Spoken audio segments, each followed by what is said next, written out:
And welcome to all our live Facebook streamers. Thank you for being here today. As Mona was saying, when we landed yesterday, I couldn't believe how beautiful this area is. And the moment I stepped off the plane is also the friendliness of the people around. So first of all, I would like to apologize on my behalf of not being in the Northern Cape for the past 3 or 4 years. I mean, there's no excuse, and I always say COVID is no excuse for me not to be here, but it is just how it was the last 2 years. But I promise you from my side, you will see more of me. So remember my face.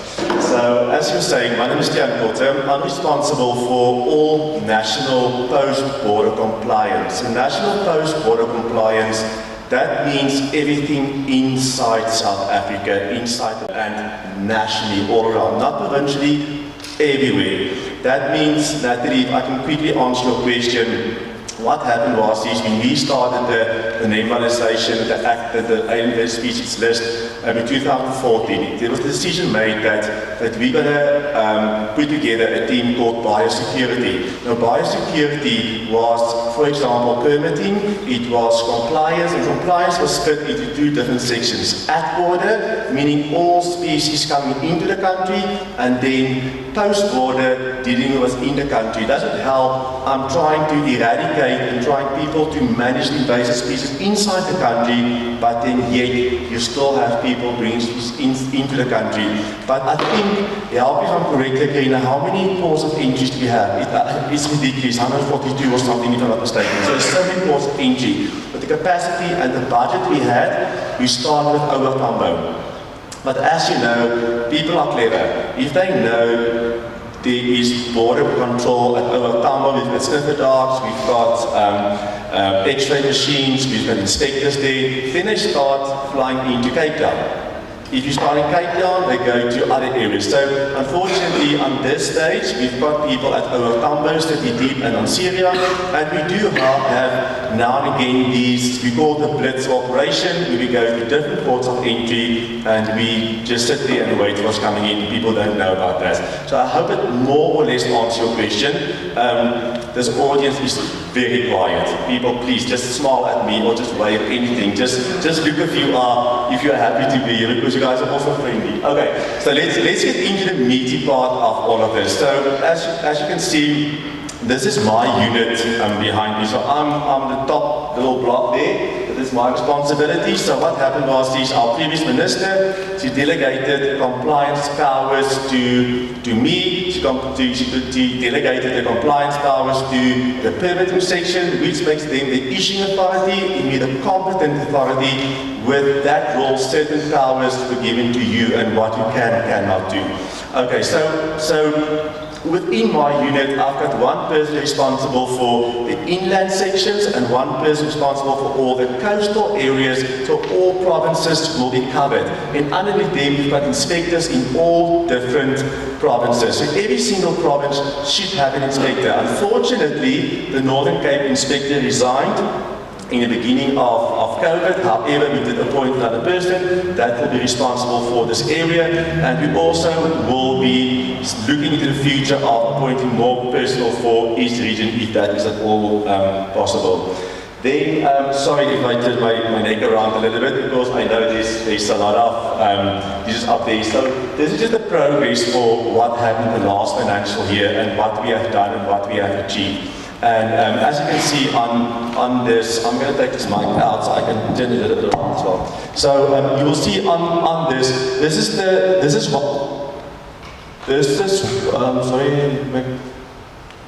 what we achieved. The 1,864 is the planned post-border inspections. That means if we are planning our year ahead or our month ahead, obviously we're doing some planning. We start, okay, we're going to an area where there's big infestations or nurseries or pet shops, wherever we can make a difference. Just remember, when we talk about alien and invasive species, it's not only plants. I'm so happy with Kay's presentation because we are covering all taxa groups. It's not only plants. People always think if you've got a farm or a plot or it only covers trees on there. Unfortunately not. It's all taxa groups. So you can see there what our achievements were for differential here with coastal and inland. And if we say 100% of non-compliance cases being elevated to our enforcement team, that means just after me, our beautiful lady Britta will quickly a presentation on enforcement. So if I do find there's non-compliance on a property, then I can issue a warning letter for small property or small area or nursery. Otherwise, if it's a massive problem or infestation, we elevate that non-compliance to our enforcement team, and they are responsible to enforce the law on that property landowner. Obviously, I would like to have voluntary compliance. It doesn't always happen. So first round, we come in with a carrot, we chat to you. We're not so bad. Everybody's thinking that we are the police, but we're coming with like all these forums and events and awareness campaigns. And after that, these people still don't comply. We do enforce the law. Okay, the 65 category 1 species management guidelines drafted. That means what we've done was we've drafted a template or a brochure or just to tell you, if there's a 1B species on your property, how can you maintain it? What herbicide can you use? What's the best way of eradicating it? Can you get help from us?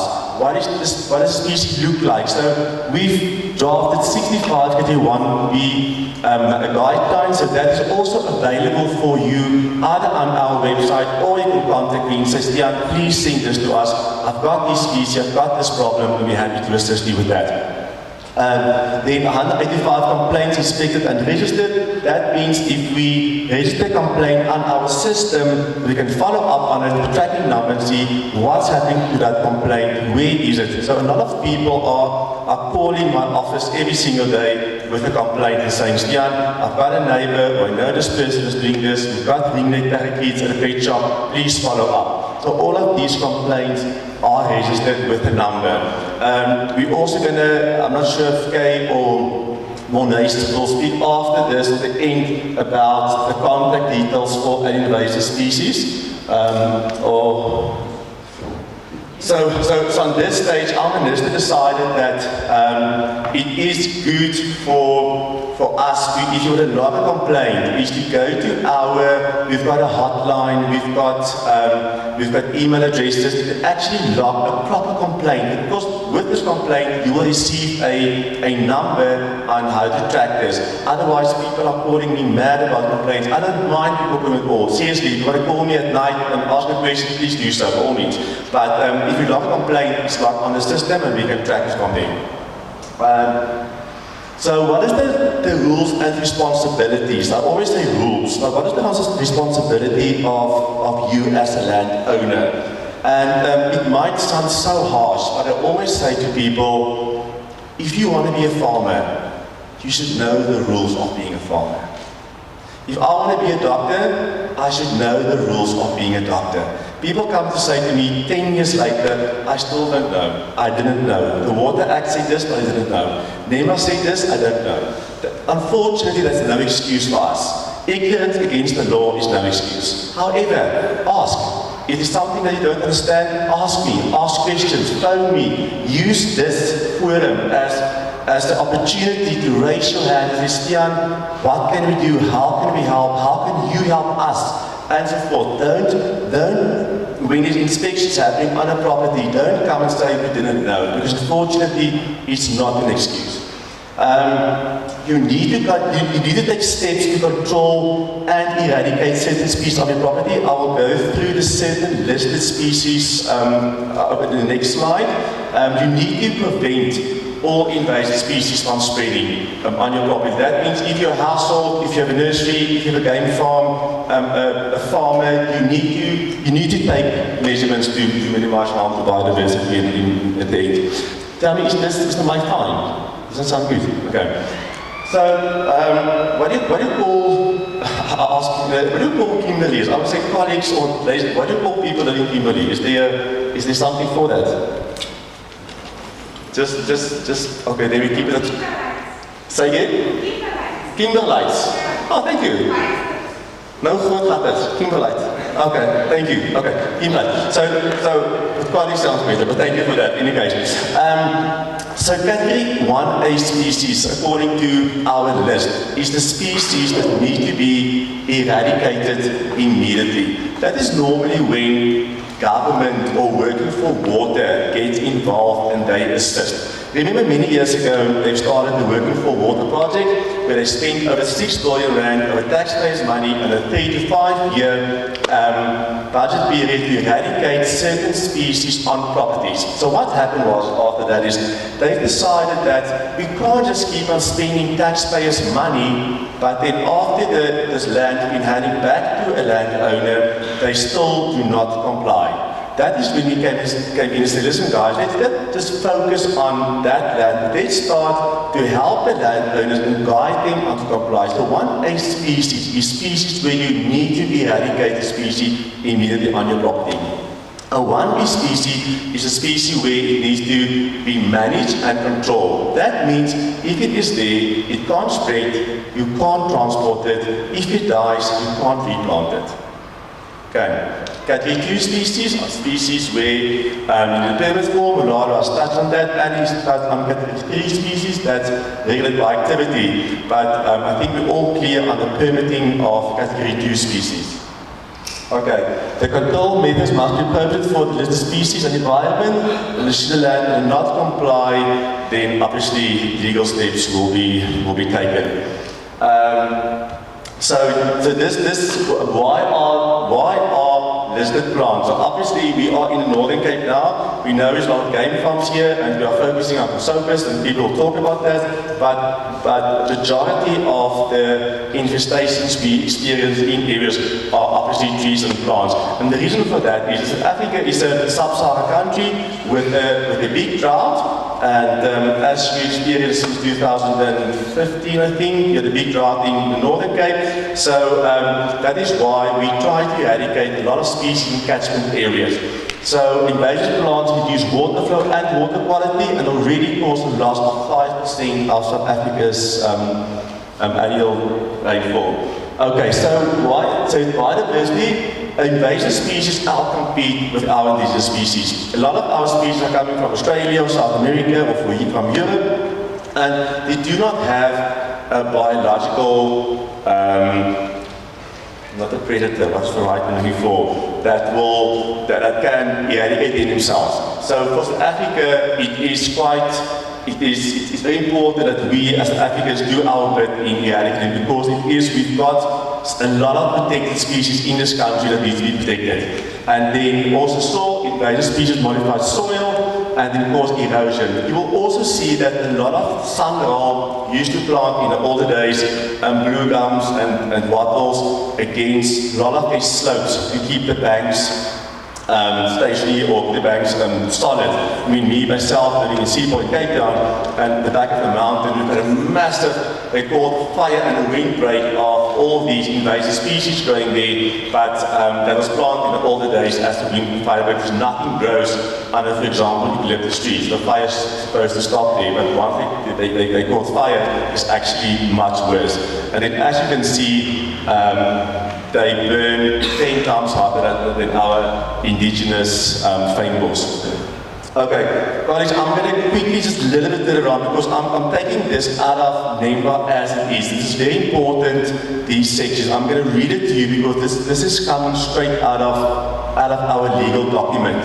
So, what if you as a landowner fail to comply with the legislation? Okay, it's the duty of every landowner to familiarize him or himself with the different listed species and to comply with the corresponding duties relating to the category of the species. That just says you as a landowner should know what's on your property, what you have there, and if there's any fail to comply, it will result in legal consequences. We don't always go that way. So if you do know you've got a problem, rather contact us and say, we've got this problem, please help, what can we do, how can you advise us on how to eradicate?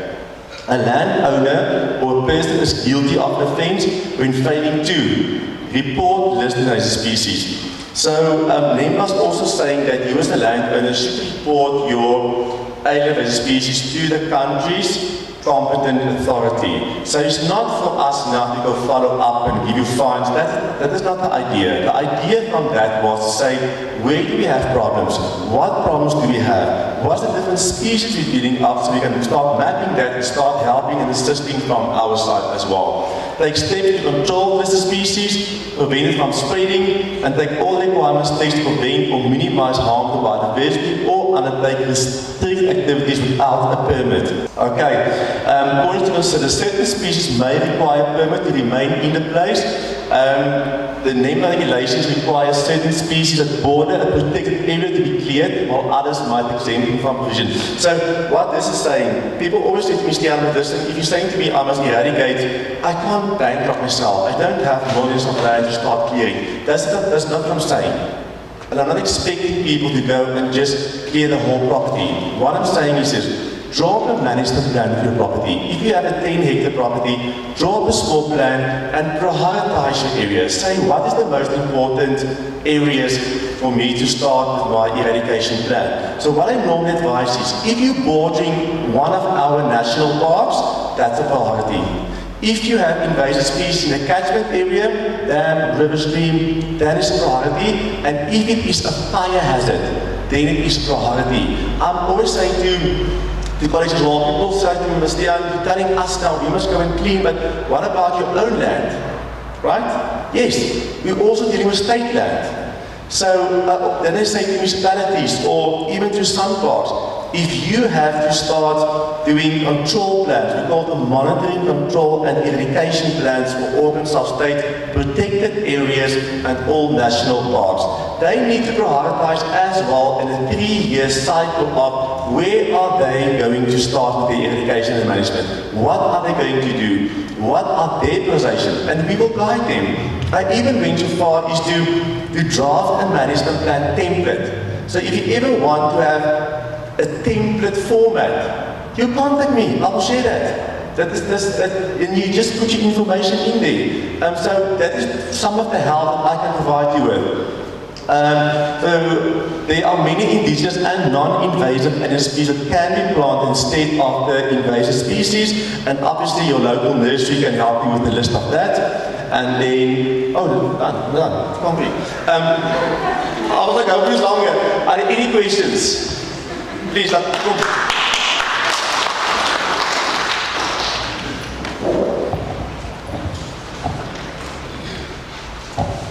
Stiaan, jy flik so vinnig. I couldn't believe it. Okay? Yeah, I thought. Morning everyone, my name is Taliso Koshomera. I'm the rural coordinator for Sambi, and I'm working on the Northern Cape, Free State, and partly Eastern Cape. So I've got 2 comments here. The first one is to the previous speaker, and I think it was quite interesting talk.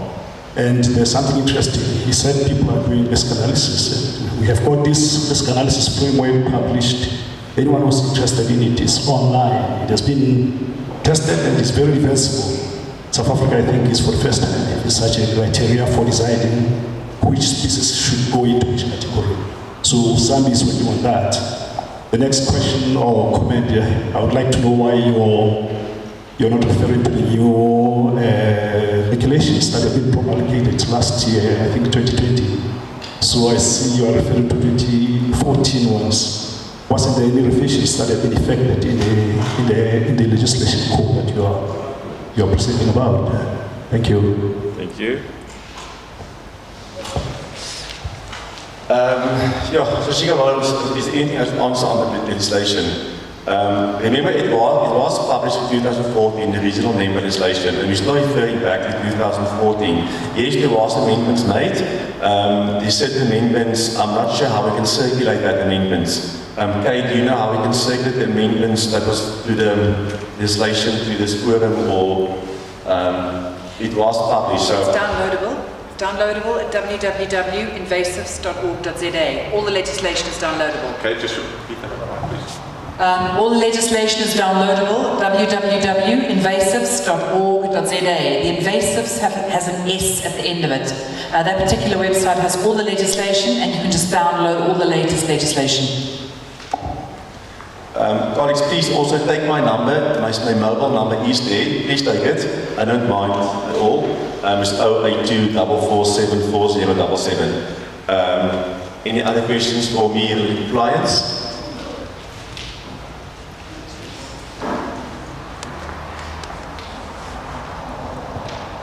Can you identify yourself? Yes, I usually don't need a mic, I speak hard enough. But in any case, I'm Stiaan, also from the Provincial Department of Nature Conservation. I'm the ecologist for the province. I just would like to know what is being done regarding non-compliance by municipalities. This is a tremendous problem in the Northern Cape. You can just go outside and you will count at least 20 invasives down the road. We have wetlands of invasives due to the sewage water running through the whole of Kimberley, pan systems caused by sewage spillage. So what? Because for me, it just feels that they can do whatever they want to. And they can't say they didn't know, they know. I told them. Christine, thank you for that. I think that is one of the reasons why I'm traveling so much, is because I've got in my performance agreement certain number of municipalities that I'm addressing. And believe me, I hope you took my details. So let's make contact afterwards, and please guide me, because I would love to meet you, Mr. Manager. I will talk to them, I will talk to the ecologist, because all of them should have a budget for that, and I can guide them in that as well. So please make contact with me. I've done this with most municipalities. So these forums are so good for this, because now it came out. I mean, we had Stellenbosch forum, and I think after that 3 or 4 municipalities contacted me afterwards to start on to comply. So thank you. This is the start of that. I'm not in government, so I can be more direct with you. I can tell you now that we have people complaining to us that the Pretoria Parks and Grounds Department say they have had so many directives that in actual fact most of their Parks and Grounds Department budget goes on to fulfilling the directives. And this really is what public-private partnerships are all about. Our job here is to make sure that the right documentation gets to this very small team of compliance officers. And if that means that conservancies have to develop what the earth number is, who owns the property, what's on that property, we need to help them. You've seen there are very few of them. But if we can supply all that information to them, they can process directives. And once you've got a directive from the municipality, they cannot do what they're supposed to do. They have to go and do what the directive tells them. And that's where we're working here. But they just simply haven't got the manpower to find the earth number, the person, who owns it, how big it is, how many of these species are on the land, how many of those species on the land. So we're trying to get a group of people here who can put all that information together. We will tell you on the website what information is required, then we send it, and then 90% of the job is done and more directives will go out. Thank you. Question in the front, Stiaan. I think that gentleman in front of Christine also had a question. Are you sorted, sir? You want a question?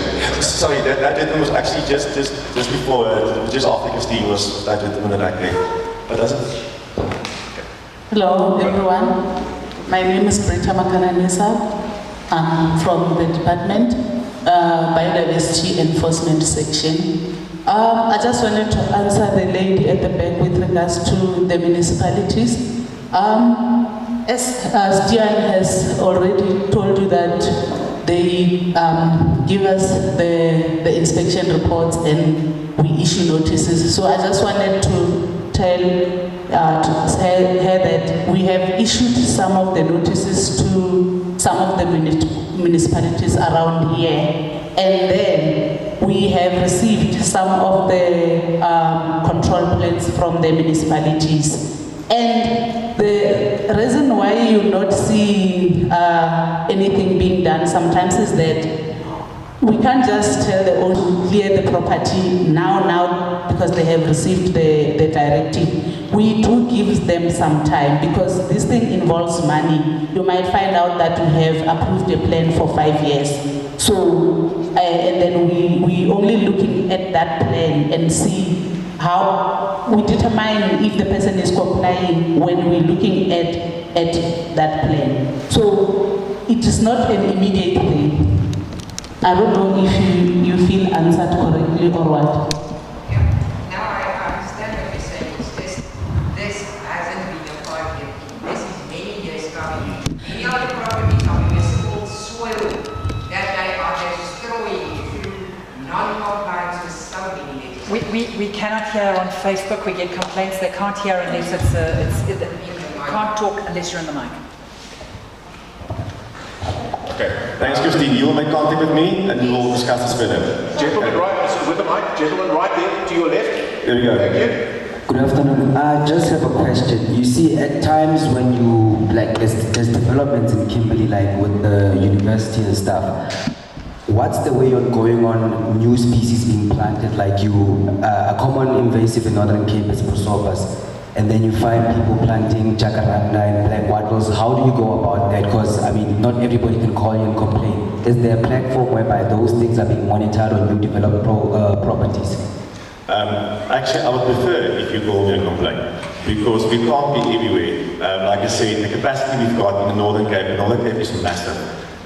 If I just tell you on our payroll underneath me, I've got 15, 16, 17 people, and from the 17 people, I've got 4 vacant posts. So that means for the whole country, we've got limited resources in capacity. So if you do know of any of that, please report that. There's my details. Please take it. Send me an email, send me a WhatsApp, send me a please call me, whatever. Contact me and say to me, where is the problem? I will never know if people do not tell me.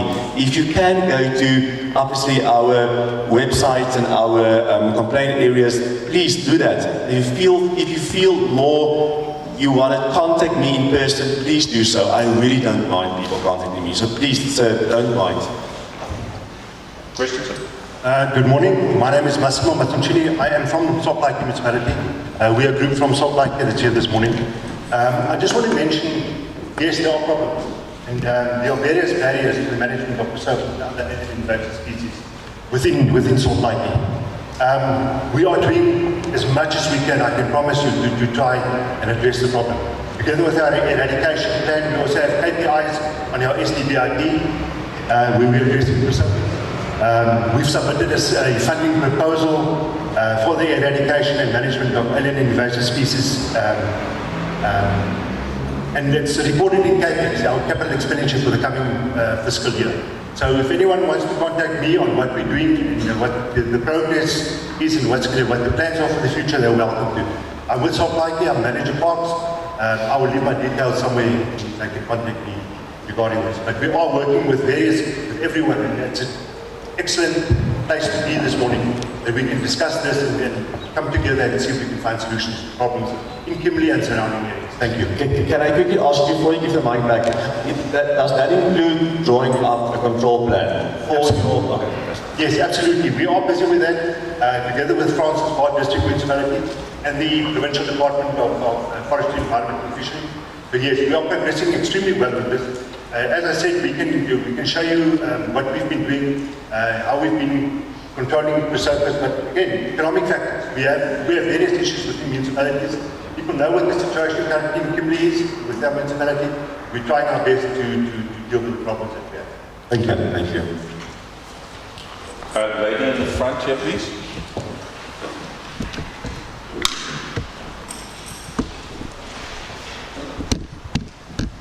Morning, everyone. My name is Maureen from BFFE Enforcement Action.